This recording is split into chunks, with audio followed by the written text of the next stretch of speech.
उम्र भर गालिब यही भूल करता रहा, धूल चेहरे पर थी और आईना साफ करता रहा।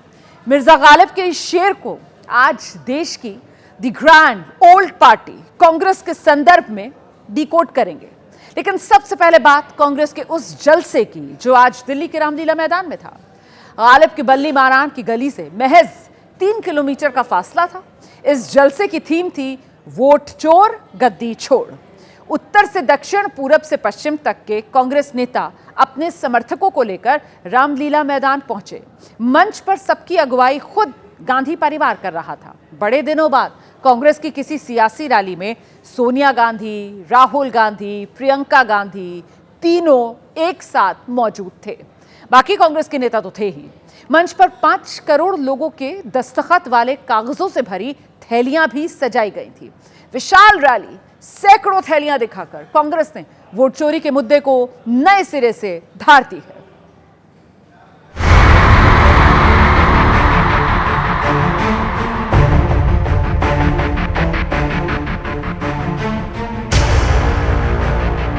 वोट चोर, वोट चोर, कांग्रेस पार्टी नहीं चलेगी, नहीं चलेगी, नहीं चलेगी। वोट चोर गद्दी छोड़, वोट चोर गद्दी छोड़, वोट चोर गद्दी छोड़ चोरी के खिलाफ उन्होंने ये वोट चोरी शुरू की। भारतीय जनता पार्टी ने 25 लाख वोटों की चोरी की है। वोट चोर, वोट चोर, देश के कोने कोने में नारा चला है, वोट चोर, वोट चोर।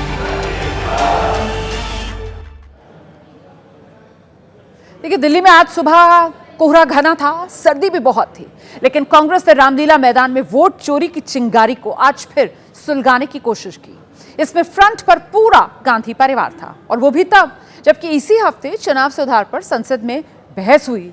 पूरा देश बहस सुन चुका है। लोकसभा, राज्यसभा में 2-2 दिन तमाम विपक्षी दलों ने चुनाव आयोग, एसआईआर, ईवीएम को लेकर कई तरीके के सवाल उठाए। सरकार ने भी तफसील से हर सवाल का जवाब दिया। देश ने एंडिंग भी देखी थी जब गृहमंत्री का पूरा जवाब सुने बिना ही विपक्ष लोकसभा से वॉकआउट कर गया था। तो राहुल गांधी ने रामलीला मैदान में ज्यादातर वही आरोप दोहरा दिए जो संसद में बोलते हुए उन्होंने कहे थे। सबसे नई बात के तौर पर उनका एक दावा था, और वो क्या था, सुनिए जरा। मगर आप मोदी जी का चेहरा देखिए, अच्छी तरह देखिए, मोदी जी की कॉन्फिडेंस खत्म हो गई है। हाथ देखा अमित शाह का, हाथ देखा कांपते हुए ऐसे देखा। क्यों हाथ क्यों कांप रहा था, मैं बताता हूं। क्योंकि ये बहादुर जब ही हैं जब इनके हाथ में सत्ता है। जैसे ही इनके साथ से सत्ता निकलेगी, आप देखना इनकी बहादुरी कहां जाएगी। संसद में अमित शाह ने कहा था कि वोट चोरी का शोर सिर्फ इसलिए है ताकि बैलेट पेपर वापस आ जाए और कांग्रेस के लोग बूथ लूट सकें। आज राहुल गांधी के भाषण में दूसरी नई बात यह थी कि उन्होंने तीनों चुनाव आयुक्तों को देख लेने की चेतावनी भी दे डाली। याद रखिए, ज्ञानेश कुमार, सुखबीर सिंह सांधू, विवेक जोशी, ये जो सत्य और असत्य की लड़ाई हो रही है, ये जो कानून बना है, आपकी रक्षा करने के लिए कानून बना है, इस कानून को हम बदलेंगे, रेट्रोएक्टिवली बदलेंगे और आपके खिलाफ एक्शन लेंगे। 2009 का चुनाव हुआ, पूरा ईवीएम से हुआ, ये जीत गए, चुप्पी साध ली। 2014 में सब हम जीते तो कौ 3 दिन तक ईवीएम इलेक्शन कमीशन की ऑफिस में रखे कि कोई भी पार्टी आकर ईवीएम को हैक कर बता दे। ये तो गए ही नहीं। चुनाव की चोरी बंद हुई है, इसलिए पेट में दर्द हो रहा है। एसआईआर का विरोध करोगे तो बिहार की जगह बंगाल और तमिलनाडु में भी साफ। अब वोट चोरी के नाम पर रखी रैली में राहुल गांधी कई बार विषय से इधर उधर हुए। कभी वो संघ मोहन भागवत पर आए, कभी 2 उद्योगपतियों पर गए, बीच में संविधान को लेकर भी डराया कि बीजेपी और संघ से संविधान को खतरा है।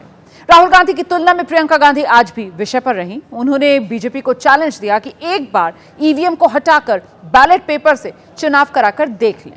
वहीं कांग्रेस अध्यक्ष मल्लिकार्जुन खड़गे भी रामलीला मैदान में भीड़ देखकर जोश में बोले, बीजेपी को गद्दार तक बोल गए। और दूसरी तरफ वोट चोरी, ये गद्दार लोग हैं। इन गद्दारों को आपको हटाना होगा। इनको चुनाव आयोग की जरूरत है। चुनाव आयोग के बिना ये चुनाव नहीं जीत सकते।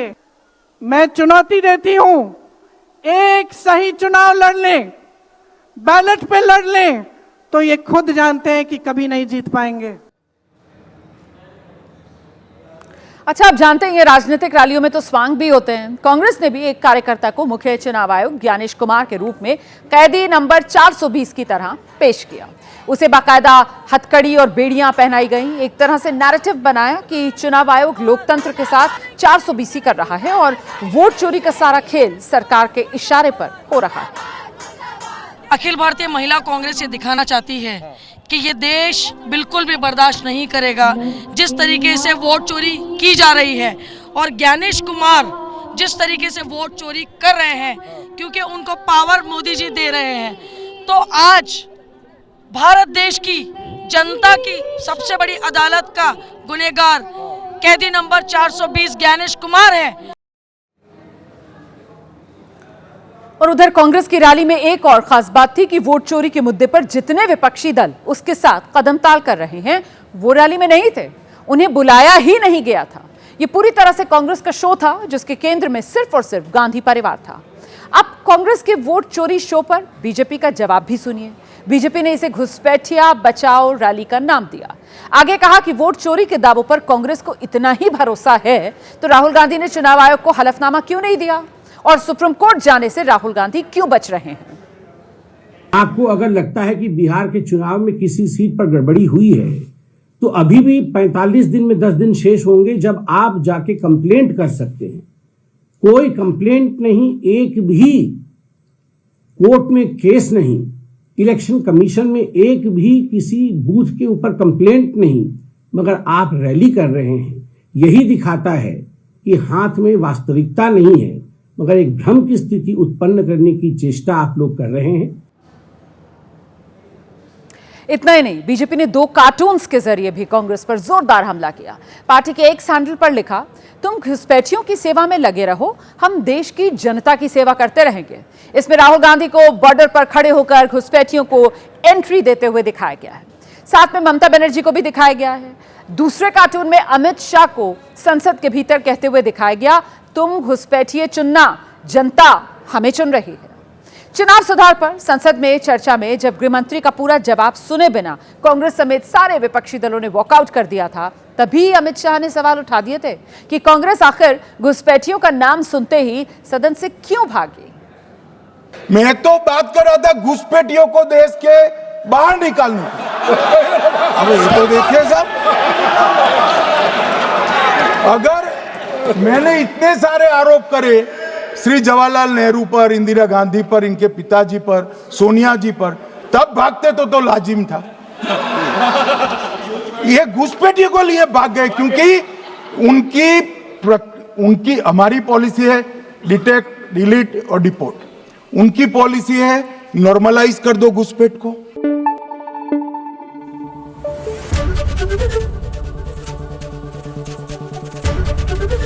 एबीपी न्यूज आपको रखे आगे।